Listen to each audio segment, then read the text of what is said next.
आज हम आर्डन्स थ्योरम का एक एग्जांपल और डिस्कस करते हैं। यहाँ पर क्या है, मुझे एक फाइनाइट ऑटोमेटा गिवन है और इसको मुझे करस्पॉन्डिंग रेगुलर एक्सप्रेशन में कन्वर्ट करना है with the help of Arden's theorem. Arden's theorem क्या कहती है कि अगर मेरे पास कोई ये इक्वेशन है, so this s plus xr can be replaced by sr star, so because this is the solution for this equation। ठीक है, चलें प्रोसेस वही है कि सबसे पहले मैं सारी स्टेट्स का की इक्वेशन बनाऊंगा और फिर जो जो स्टेट्स फाइनल स्टेट्स हैं उनके करस्पॉन्डिंग रेगुलर एक्सप्रेशन सॉल्व करूंगा। ठीक है, सबसे पहले यहां पर मैं Q1 स्टेट को देखता हूं। सो Q1 स्टेट है, Q1 के लिए इक्वेशन बनेगी, Q1 पे कौन कौन सी इनकमिंग एजेस हैं, एक ये वाली है जो कि इनिशियल एज है और एक ये वाली एज है, only two edges are coming to Q1। So सबसे पहले इनिशियल है, सो एप्सिलॉन प्लस ये वाली जो एज है, ये वाली जो मूव है कहां से आ रहा है, Q2 से, सो दिस इज Q2 डॉट और क्या लेकर के आ रहा है, 0, so this is Q1। Next come to Q2 equation, Q2 पे कौन कौन सी इनकमिंग एजेस है, एक तो ये वाली एज है जो Q1 से आ रही है, सो ये कहां से आ रही है, Q1 से, क्या लेकर आ रही है, 0 प्लस और कोई एज है जो इस पे आ रही है, यस ये एज है जो 0 भी लेकर के आ सकती है और 1 भी लेकर के आ सकती है। ठीक है, क्यों और कहां से आ रही है, Q3 से, दैट मीन्स कि ये Q3 से 0 भी लेकर के आ सकती है और Q3 से वो 1 भी लेकर के आ सकती है। So this Q2 can be further resolved as this is Q1 dot 0, इन दोनों से क्या कॉमन आएगा, Q3, सो दिस इज यहाँ क्या बचेगा 0 और यहाँ से क्या बचेगा 1। So this is equation number 1, this is equation number 2।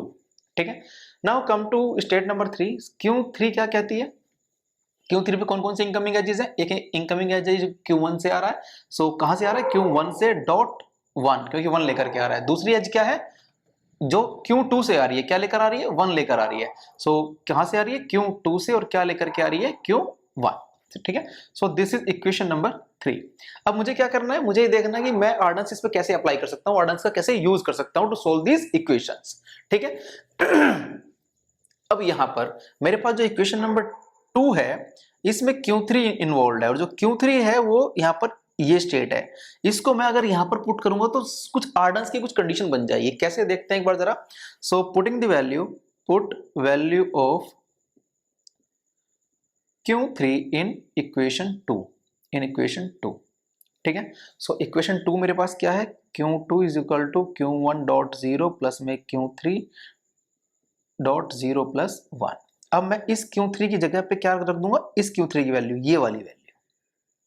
ठीक है, so now Q2 will become Q1 dot 0 plus में Q3 की जगह क्या आ जाएगा, Q1 डॉट 1 प्लस में Q2 dot 1 and next 0 plus 1 as it is.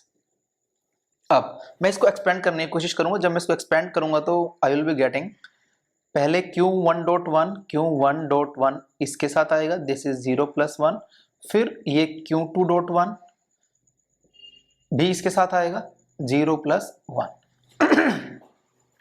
अब क्या मैं यहां से और यहां से Q1 कॉमन ले सकता हूं, मैं Q1 कॉमन ले सकता हूं। सो यहां पर क्या आएगा, Q1 कॉमन आएगा तो यहां पर क्या बचेगा 0, यहां पर क्या बचेगा 1, 0 प्लस 1, ये यहां तक हो गया। उसके बाद rest as it is, that is Q2.1 0 plus 1 and this was Q2। अब क्या मैं इस पर आर्डन्स अप्लाई कर सकता हूं, यस। क्या मैं इस Q2 को x ट्रीट कर लूं और ये Q2 को मैंने x ट्रीट किया है तो ये x ही है, ये रेस्ट यूनिट क्या बन सकती है r, और ये यहां से यहां क्या बन सकता है, दिस कैन बी s। सो यहां से इसका सॉल्यूशन क्या निकलेगा, यहां से सॉल्यूशन निकलेगा that will B s r star. ठीक है, सो दिस Q2 को मैंने x माना है तो Q2 क्या बन जाएगा, s, पहले तो s आएगा, दैट इज Q1 0 प्लस में 1, 0 plus 1, next r star, r is this one, that is 1, इसका star, so this is 1 and then 0 plus 1 का होल स्टार, ये r का स्टार है, ये r। ठीक है, सो यहां से मेरे पास क्या आ गया, ये Q2 आ गया मेरे पास। ठीक है, लेकिन Q2 भी Q1 की टर्म्स में आया है, तो क्या मैं इस Q1 की वैल्यू, मेरे पास Q1 क्या है, ये this is equal to this one, so मैं Q1 की इस वैल्यू को क्या यहां पर प्लेस कर सकता हूं, कर सकते हैं। सो इस Q1 की जगह क्या आएगा, epsilon plus Q2 dot 0, that is epsilon plus Q2 dot 0। ये Q1 की वैल्यू प्लेस की हमने, ये हम यहां पर लिख सकते हैं, मैंने लिखा नहीं था, यहां पर आप लिख सकते हैं put value of Q1 in equation, let's say this is equation number 4 in equation 4। ठीक है, चलें रेस्ट यहां से यहां तक की यूनिट एज इट इज आएगी, so this will B 0 plus में 1, 0 प्लस 1, देन 1, 0 प्लस 1 का स्टार। ठीक है, अब जब मैं इसको फर्दर एक्सपेंड करूंगा सो मुझे क्या मिलेगा यहाँ से, Q2 की जो वैल्यू होगी, Q2 की वैल्यू कुछ इस तरह से होगी, this will be epsilon with concatenated with this one, I will be getting the same term, so this is 0 plus में 1, 0 प्लस 1, नेक्स्ट 1, 0 प्लस 1 का स्टार, प्लस अब Q2 डॉट 0 इस पूरी यूनिट के साथ आएगा, सो दिस इज Q2 डॉट 0, फिर ये अब rest as it is 0 plus 1, 0 plus 1, this is 1 plus, sorry 1 के आगे 1, 0 प्लस 1, दिस इज 0 प्लस 1 का स्टार। ठीक है, और ये क्या है, Q2।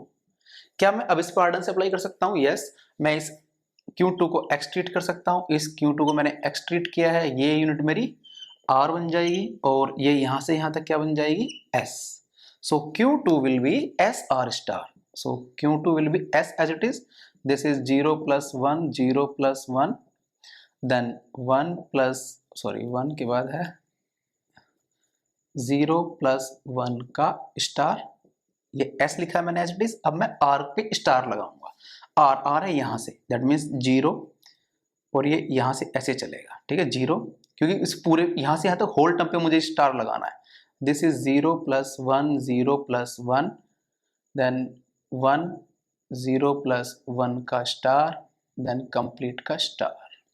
ठीक है, सो ये मेरे पास क्या आ गया, Q2 आ गया है।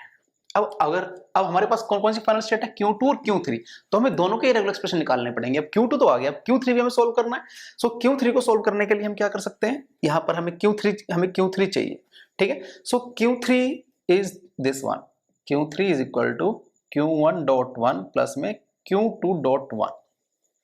क्या मैं इस पूरी इक्वेशन पे Q2 की वैल्यू प्लेस कर सकता हूं यहां पर, तो ये पूरा एक रेगुलर एक्सप्रेशन आ जाएगा यहां से यहां तक, और Q1 क्या है मेरे पास, लेट्स से मैं यहां से Q2 की वैल्यू प्लेस कर सकते हैं। Q2 की वैल्यू प्लेस करने से पहले मैं Q1 की वैल्यू हमने फाइंड आउट की है, Q1 is this one, epsilon dot this one, so Q3 is, यहां पर मैं Q1 की अगर वैल्यू रख देता हूं यहां से, मैं अगर यहां से इस इक्वेशन में ये इक्वेशन नंबर 3 है, इक्वेशन नंबर 3 है, इस थर्ड इक्वेशन में मैं Q1 की वैल्यू प्लेस कर रहा हूं। पहले आप जरा यहां देखें, दिस इज एप्सिलॉन प्लस में Q2 डॉट 0, ठीक है, Q2 डॉट 0, उसके बाद मैं क्या कर सकता हूं यहां पर, दिस इज 1, ये Q1 की वैल्यू आई है, ये 1 आ गया यहां से, प्लस में Q2 dot 1, so this is Q3। अब मेरे पास जब मैं इसको फिर से एक्सपेंड करूंगा, this Q3 will become epsilon 1, जो ये 1 देगा मुझे, प्लस में Q2 0 1 प्लस में Q2 1, so this will become Q1 plus में Q2 1 प्लस 0 1 या 0 1 प्लस 1, दिस इज Q3।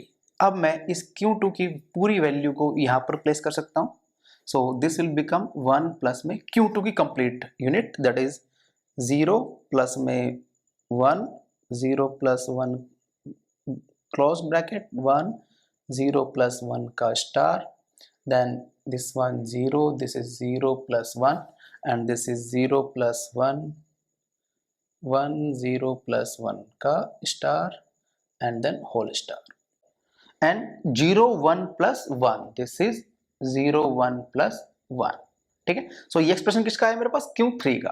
अब मेरे पास Q2 का एक्सप्रेशन भी है और मेरे पास Q3 का भी एक्सप्रेशन है, और मेरे पास दो फाइनल स्टेट है, Q2 और Q3, यही मुझे सोल्व करनी थी। तो फाइनल एक्सप्रेशन इसका क्या आएगा, फाइनल एक्सप्रेशन आएगा Q2 प्लस में Q3। ठीक है, this will be the final expression, और Q2 की वैल्यू क्या होगी, Q2 की वैल्यू मैं यहां से इसको प्लेस करूंगा और Q3 की वैल्यू मैं यहां से इसको प्लेस करूंगा। ठीक है, सो फाइनली फिर इन दोनों के यूनियन से मेरे पास जो एक्सप्रेशन बनेगा, that will be the expression with respect to this finite automata.